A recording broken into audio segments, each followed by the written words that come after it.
మాధవన్ ఇదేంది గిరీష్ సడన్గా సినిమా చూపిస్తున్నావు అంటే సినిమా నేను చూపిస్తలే, సినిమా గురించి చెప్పనీకి వస్తున్నా. నా ధడకన్ మాధవన్ గుణాత్మకమైన సినిమాలు తీసిండు ఇప్పటిదాకా మాధవన్. ఇవాళ మాధవన్ ఒక కొత్త సినిమాకు నటించబోతున్నాడు. జిడి నాయుడు ఒక బయోపిక్ సినిమా.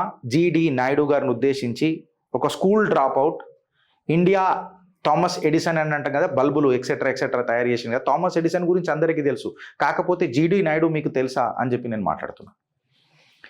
ఆ జిడి నాయుడు బయోపిక్లా మన మాధవన్ నటించనికే ప్రయత్నిస్తున్నాడు, క్యారెక్టర్ ఏనికి ప్రయత్నం చేస్తున్నారు. ఈయననే ఆ పెద్ద మనిషి జిడి నాయుడు గారు. ఇలా జిడి నాయుడు గారు ఒక లెజెండరీ ఇన్వెంటర్. భారతదేశం చరిత్రలో ఆయన చరిత్రను దాచిపెట్టిన ఇక ప్రభుత్వాలనన్నా చరిత్రకారులనన్నా లేకపోతే భారతీయులమైనందుకు మనం కూడా జర కొంత సిగ్గుపడాలన్నా. ఒక ఇండస్ట్రియల్ పైనియర్ని మనం మర్చిపోయినాం ఫ్రెండ్స్.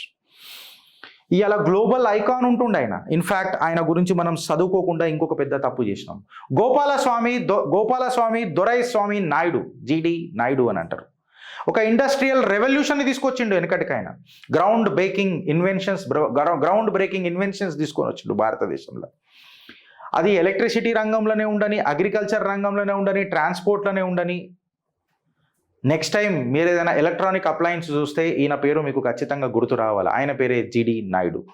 1893లో పుట్టిన జిడి నాయుడు గారు ఒక స్కూల్ డ్రాప్అవుట్, 3rd గ్రేడ్లోనే ఉన్నప్పుడు ఆయన స్కూల్ డ్రాప్అవుట్ అయింది. కాకపోతే ఆయన ఆగలే, అక్కడి నుంచి ఆయన జీవితం ప్రారంభమైంది.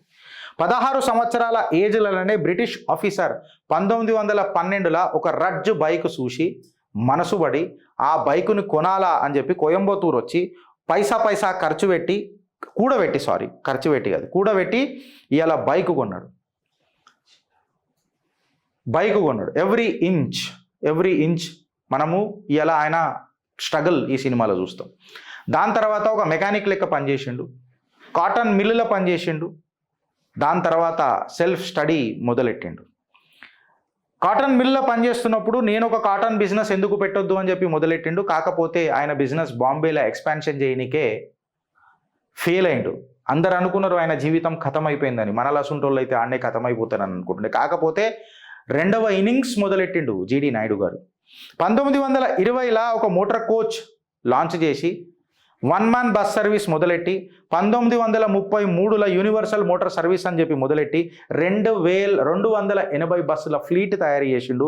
ఇండియాస్ లార్జెస్ట్ ట్రాన్స్పోర్ట్ సర్వీస్ మొదలెట్టిండు జిడి నాయుడు గారు. 1930లో ఇదే నాయుడు గారు న్యూ ఎలక్ట్రిక్ వర్క్స్ అని చెప్పి ఒకటి మొదలెట్టి ఇండియాస్ ఫస్ట్ ఎలక్ట్రిక్ మోటార్ తయారు చేసిన ఘనత జిడి నాయుడు గారిది. ఎంతో మందికి ఇన్వెన్షన్ నేర్పిండు, ఉద్యోగ అవకాశాలు ఇచ్చిండు, ఉద్యోగ దానం చేసిండు జిడి నాయుడు గారు. Electric razor recent, 5 valve radios, juice extractors, in fact ఆనాడు గిట్ల ఉండుంటే ఓటింగ్ వెండింగ్ మెషిన్స్ కూడా తయారు చేస్తున్నానొచ్చు మన జిడి నాయుడు గారు అని చెప్పి మాట్లాడతారు. ఆయన ఒక మంచి ఫోటోగ్రాఫర్ కూడా. ఈ was an artist behind the camera.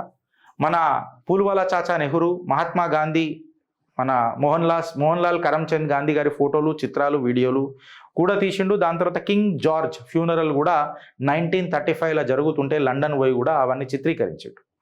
ఆయన రిటైర్డ్ అయిన తర్వాత ఫస్ట్ పాలిటెక్నిక్ కాలేజ్ కూడా పెట్టిండు. వర్కర్ వెల్ఫేర్ ప్రోగ్రాంలకు కూడా నాంది పలికిండు. ఆయన ఇన్స్పైరింగ్ స్టోరీని మన ధడకన్ మాధవన్ ఆ బయోపిక్ చేస్తున్నందుకు ఆయనకు ముందే ఆల్ ది బెస్ట్ చెప్తూ, ఆయన ఇట్లాంటి నిజమైన చరిత్రలు బయటికి తీసుకొచ్చి భారతీయులను ఎడ్యుకేట్ చేస్తున్నందుకు ఆయనకు పాదాభివందనం చేస్తూ, ఇట్లాంటి పిక్చర్లను మనం ఎంటర్టైన్ చేయాలా, చూడాలా, ఇన్ఫ్యాక్ట్ నలుగురికి ప్రమోట్ చేయాలి ఫ్రెండ్స్. భారత్ మాతాకి జై. ఈ గ్లోబల్ ఐకాన్ని మనం ఖచ్చితంగా ప్రమోట్ చేయాలి.